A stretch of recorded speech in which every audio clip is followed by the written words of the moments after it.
transmisión. Decía que vamos ya a la segunda hora de transmisión, Marily. Muy buenos días, Robert, y a nuestros amigos televidentes. Gracias por permitirnos ingresar a cada uno de sus hogares. Sale el sol en Quito. No he visto, pero ojalá que sí salga el sol en Quito, por la verdad que aquí hace buena falta que nos salga un gran reflector, que nos caliente y nos ilumine el trajinar de esta semana. Conduzca con precaución, sea responsable al volante. El gobierno nacional ofreció $1 millón a los miembros de la Policía y Fuerzas Armadas que logren capturar o dar de baja a alias Fede. Así es, esto tras fugarse el pasado viernes del centro penitenciario del Guayas. El anuncio lo hicieron el ministro de Defensa y del Interior mediante cadena nacional la noche de este domingo.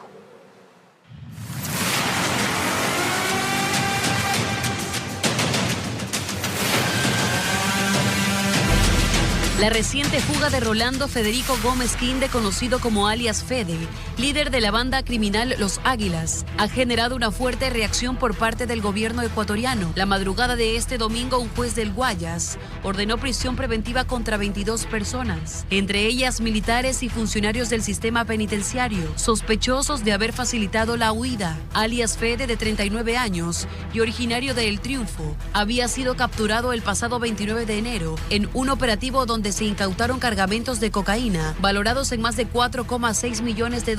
Se encontraba recluido en la penitenciaría del Litoral, una de las cárceles más conflictivas del país. Según las investigaciones iniciales de la Fiscalía, la fuga se habría producido el viernes 20 de junio, alrededor de las 9:30 de la mañana, durante un operativo realizado en el pabellón 12 a la 14 del centro penitenciario.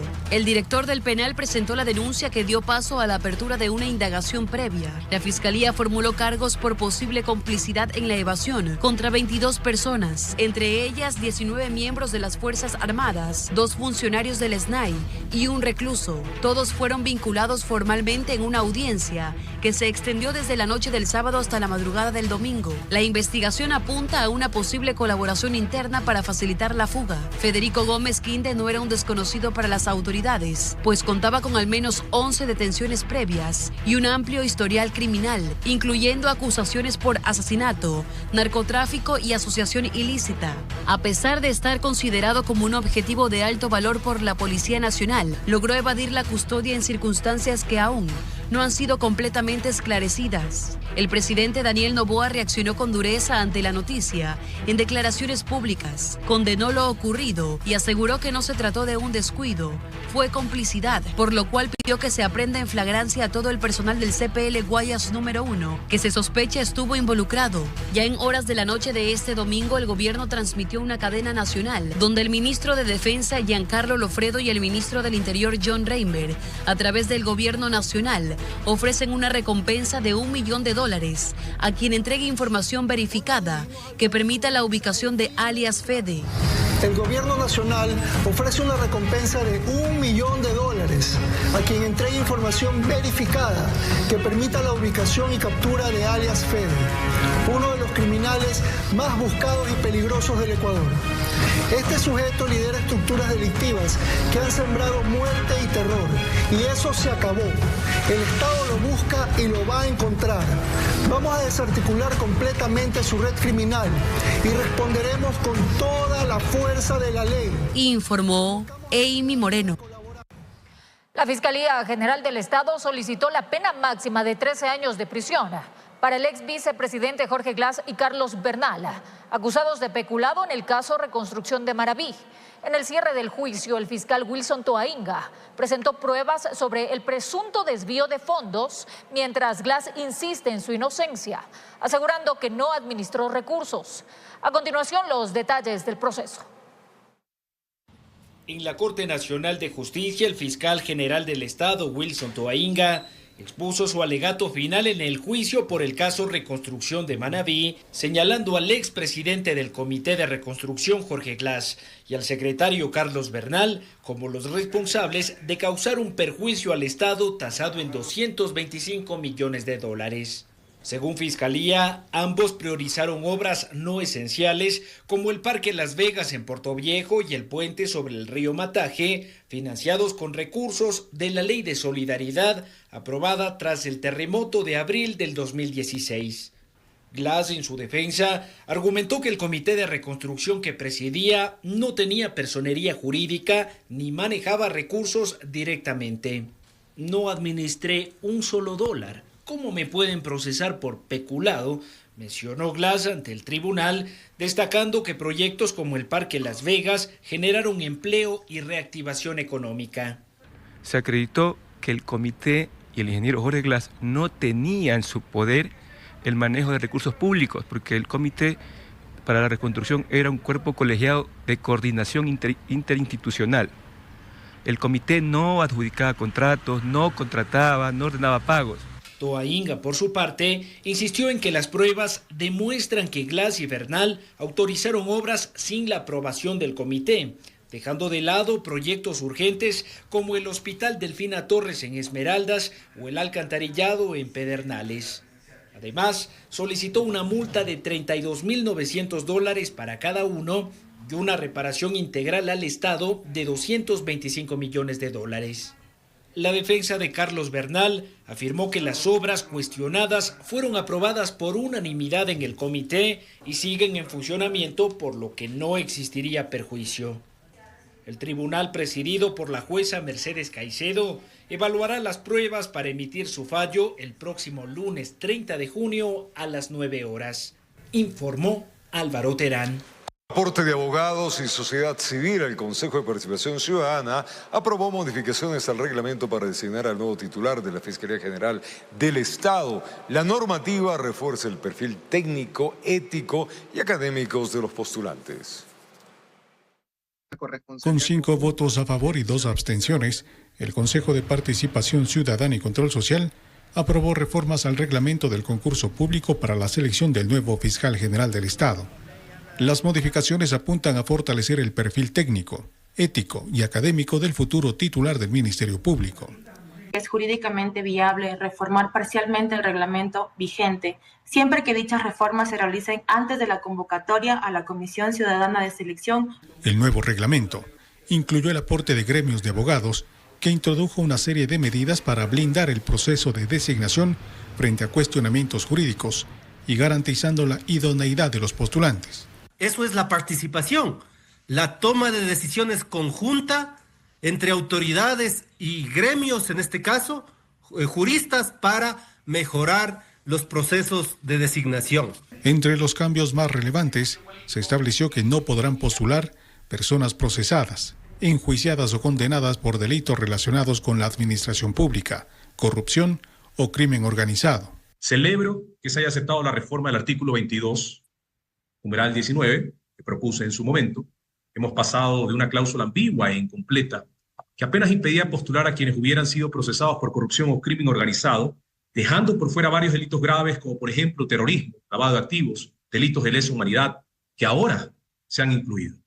También se derogó el numeral 21 del artículo 22 del anterior reglamento, que previamente permitía interponer acciones de protección que podían paralizar el proceso. El país necesita instituciones sólidas, procesos transparentes y reglas que garanticen concursos legítimos, libres de interferencias e intereses particulares. El presidente del Consejo de Participación Ciudadana, Andrés Fantoni, señaló que con esta reforma se fortalece el instrumento normativo del concurso. Para culminar siempre los mejores procesos fortalecidos y que respondan a los intereses del Ecuador. Con esta actualización del reglamento, el Consejo de Participación avanza hacia un proceso de selección más riguroso, transparente y orientado a garantizar que el próximo fiscal general del Estado cuente con un historial ético intachable, informó Miguel Ángel Bedoya.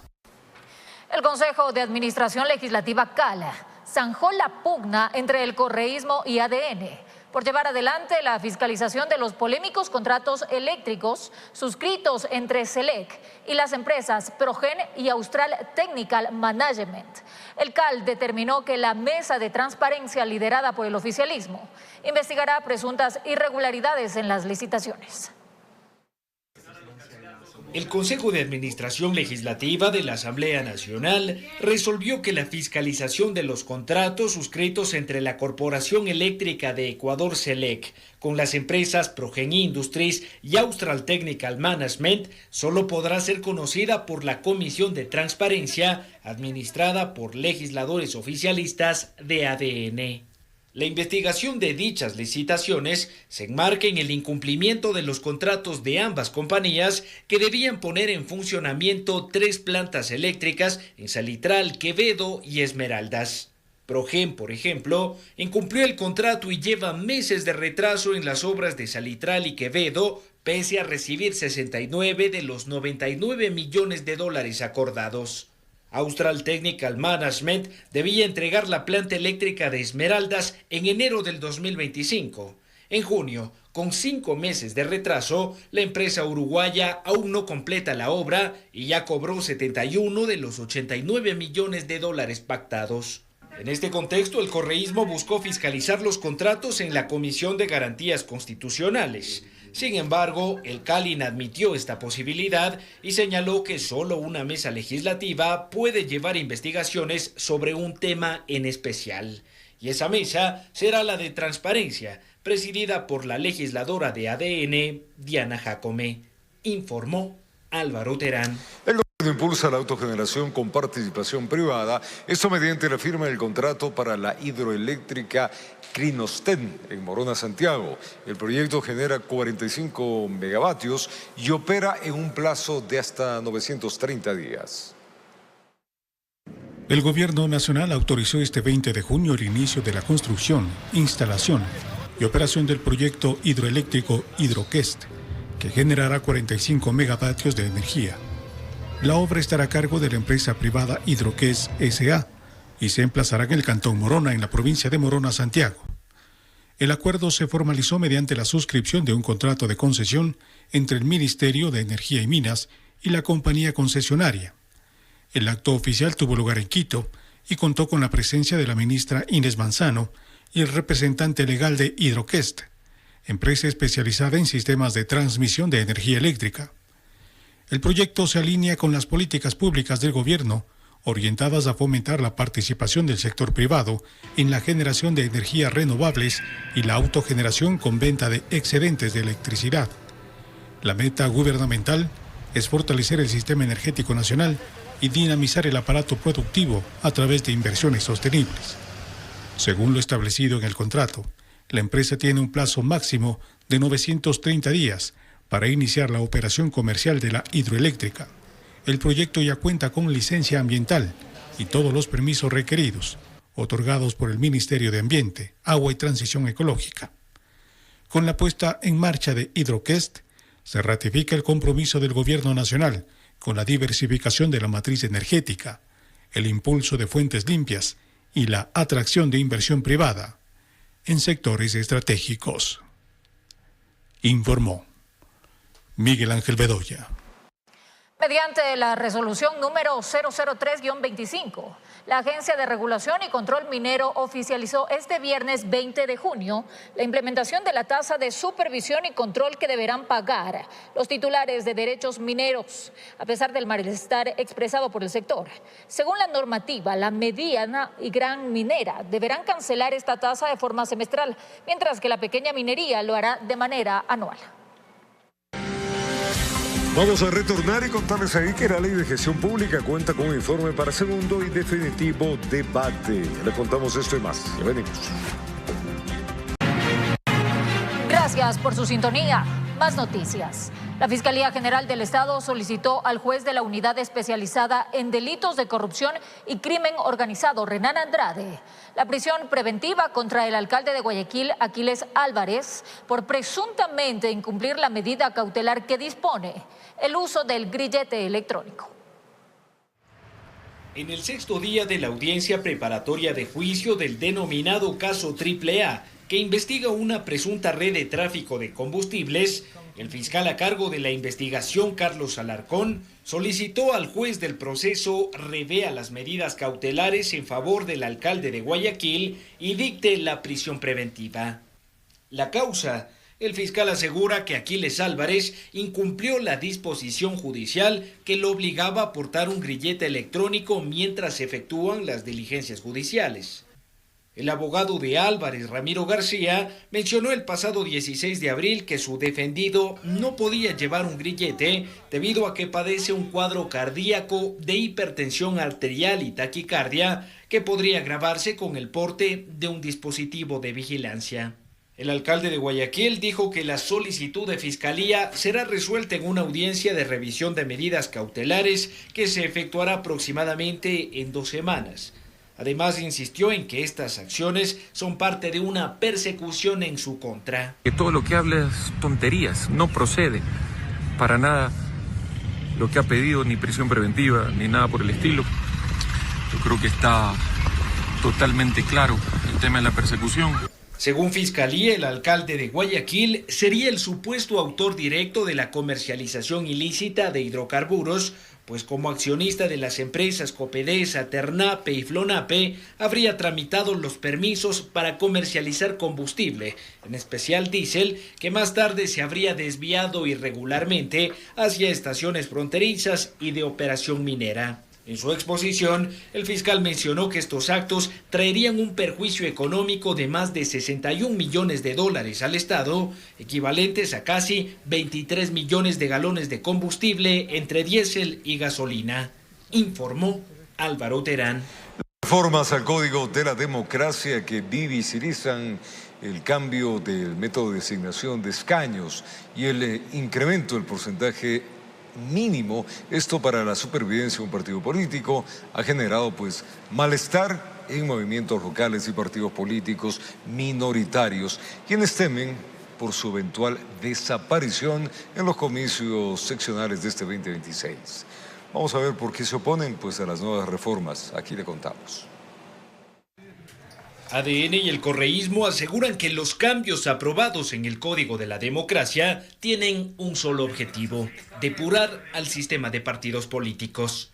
Ya no queremos nosotros como ecuatorianos ver una papeleta con 16 candidatos y el 80% de ellos no llegan al 1% de votos válidos. Los partidos minoritarios y movimientos locales miran con preocupación este anuncio, pues amenazaría su supervivencia institucional.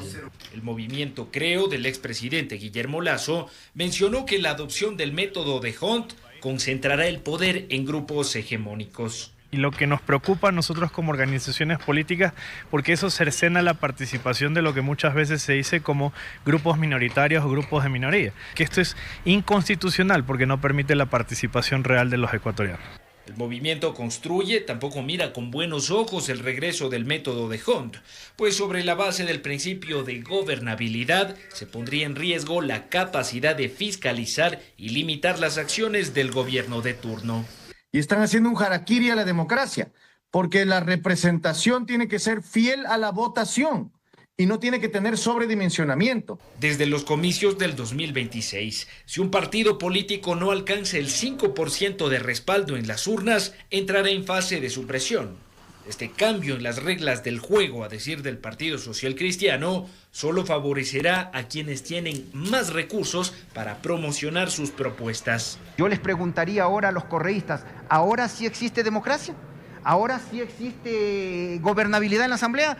Los movimientos que no obtuvieron buenos resultados en las pasadas elecciones insisten en que las reformas aprobadas fueron a la carta y no incluyen mecanismos para fortalecer la democracia. De los 17 partidos a nivel nacional, si aplicaran ese principio en la última elección, 13 organizaciones políticas desaparecerían al instante. Eso no es democracia. ADN y el correísmo defendieron las reformas y condenaron la fragilidad, despilfarro y clientelismo de los partidos que no alcanzaron ni el 5% de respaldo en las elecciones del pasado 9 de febrero, informó Álvaro Terán. 7 de la mañana con 25 minutos. Ecuador tendrá un nuevo método de asignación de escaños para las elecciones seccionales del 2026. Se trata de la fórmula de Hunt, que regresará al Código de la Democracia tras la aprobación de un paquete de reformas por parte de la Asamblea Nacional. En el siguiente reportaje le contamos cómo funciona este método electoral y qué implicaciones tiene para la vida política en Ecuador.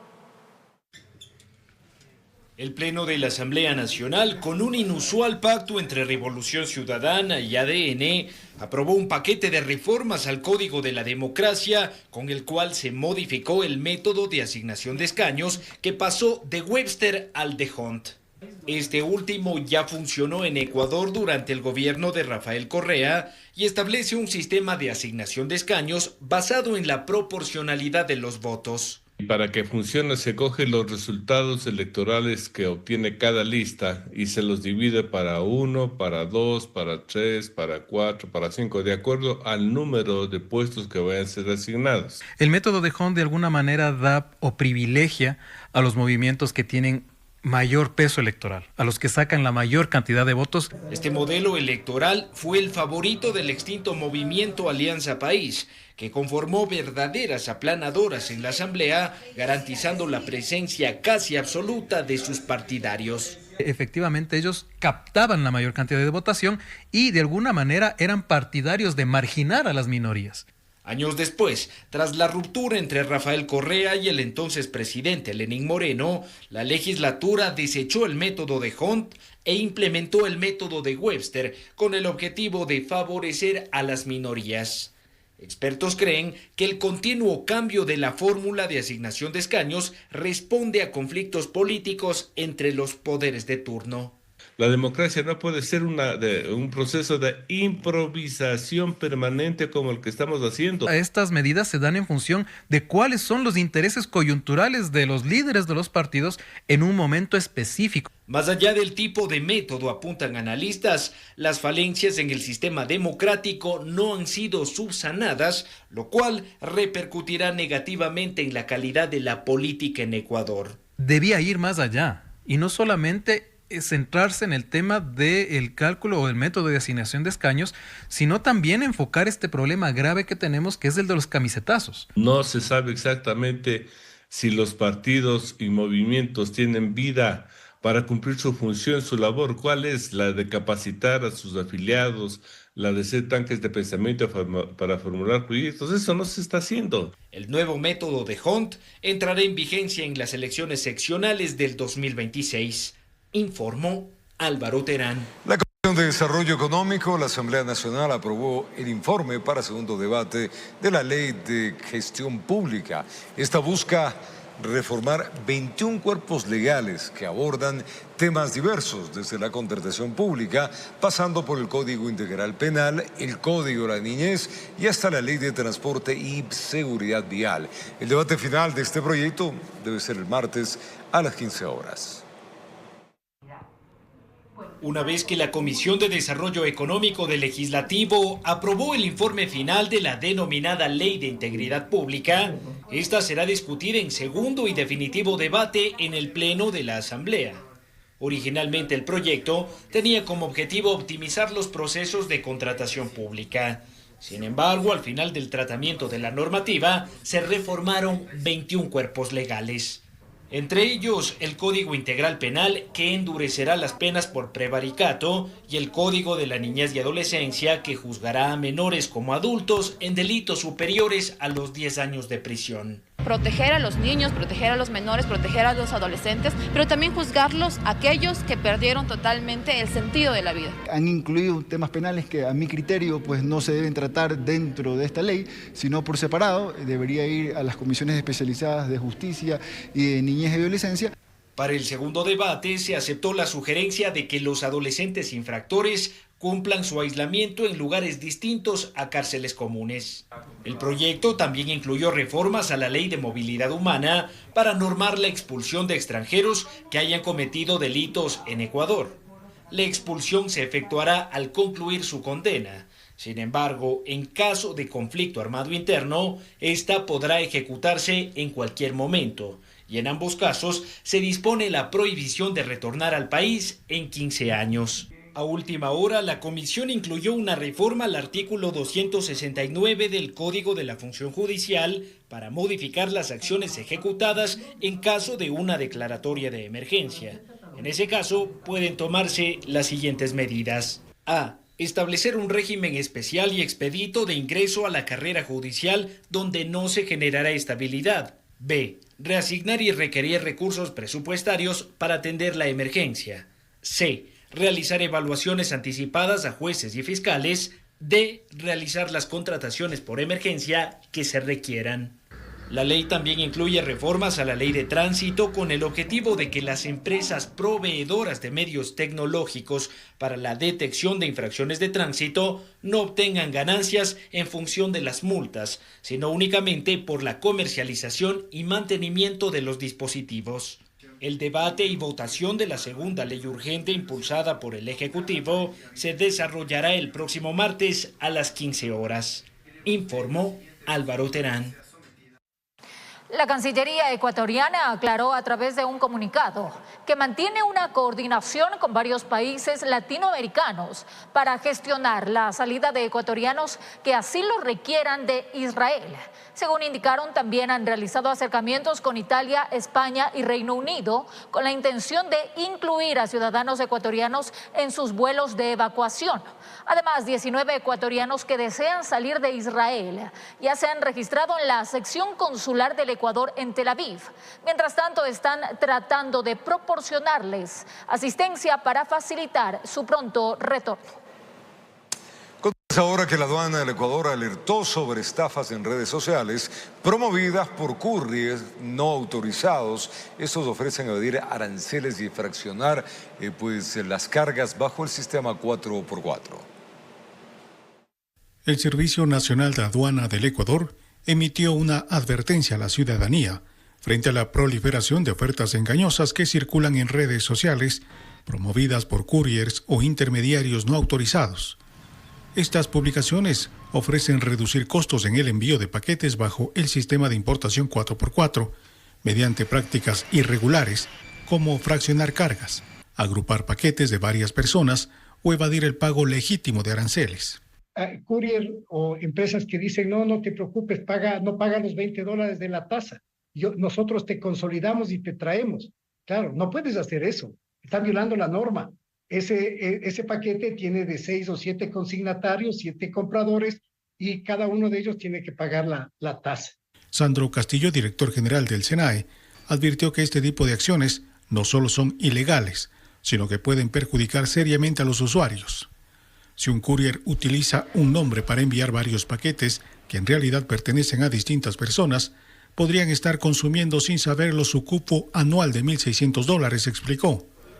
Este valor representa el límite autorizado por persona para el uso del sistema 4x4 y su agotamiento prematuro podría generar restricciones o inconvenientes en futuros envíos. Castillo recordó que los únicos autorizados para operar en este régimen son los couriers registrados oficialmente ante la aduana del Ecuador. Subrayó la importancia de no prestar el nombre ni cédula para este tipo de operaciones, pues podrían derivar en bloqueos aduaneros, multas o procesos administrativos. Por su parte, la Asociación de Empresas de Mensajería y Couriers del Ecuador ratificó que se debe tener en claro cómo proceder en cuanto a la consolidación de paquetería. Nosotros podemos consolidar la carga desde las plataformas siempre y cuando sea del mismo consignatario. La aduana exhortó a los usuarios a informarse a través de los canales oficiales del SENAE y reportar cualquier anomalía. El uso correcto del sistema 4x4 garantiza envíos seguros, rápidos y dentro del marco legal. Informó Miguel Ángel Bedoya. Más información, amigos. El incremento en el precio del verde continúa preocupando a los ciudadanos. Según los comerciantes, estos altos valores podrían durar varios meses. De 5 hasta pagar $20 por una racima de plátano verde sorprende de forma negativa a comerciantes y dueños de restaurantes, pues este incremento en el precio es un fuerte golpe para el bolsillo del pueblo. Las condiciones climáticas y la propagación de plagas ha impactado en la producción del verde. Comerciantes argumentan que cada día les distribuyen menos. Dañaron todos los cultivos, no solamente de verde, sino muchos cultivos perennes y anuales. Entonces, a razón de eso es que no hay producción. En el tiempo que estaba barato, una racima grande valía $10. En este momento ahorita se encuentran a $25, más del doble. No, es que no hay cómo abastecerse porque lamentablemente hoy día hay, mañana no hay. La racima le costaba 5, ahorita está 10, 12, hasta $20 vale la racima. Hay de 3 $1 y si no de los más grandes 50 centavos cada uno. Se quejan los compradores, se quejan, pero ¿qué podemos hacer nosotros? Tenemos que igual traer para el pueblo, pues no. Y aunque a veces nos dicen muchas cosas, pero nosotros estamos ahí explicándole, haciéndole entender. No queda más por $6, imagínense, lo que me vendían en $3, han duplicado el precio. La situación es preocupante, comentan dueños de negocios, como Marquiria, quien tiene un puesto de comidas y ha resultado afectada en las ganancias por este incremento, pues la mayoría de sus platos son preparados a base del plátano verde. Está carísimo el verde, hoy no. Yo trabajo con verde y ahorita vengo buscando de cada puesto y el uno más, lo que se compraba en $3 vale $6, $7. O sea, demasiado. Pero no se puede. La verdad es que yo vendo tortillas, por ejemplo, imagínense. Entonces, mi tortilla que salía a $1.25, yo no le puedo aumentar al cliente. El cliente no quiere pagar más. Al mismo precio, pero poniéndola un poquito más pequeña, pues no, porque no se puede. Pero relativamente las autoridades deben de ver esta situación. Mire que llega a costar una racima hasta $17, $20. Fundamental. ¿Quién no come verde aquí en nuestra ciudad? Y el bolón, los patacones para la sopa y sobre todo es lo más económico que hemos tenido. ¿Pero qué les dicen los productores a los comerciantes de los mercados? ¿O hasta cuándo estarán elevados los precios? No se va a normalizar mientras no haya nuevamente otra vez que la gente vuelva a sembrar porque se destruyeron las fincas, se dañaron, se ahogaron. Y entonces esto dura un año. Lo único que nos dicen que está escaso y se están llevando por otro lado a vender. Sí, pero me dicen que esto en enero, ahí es normal. Esto recién empezó.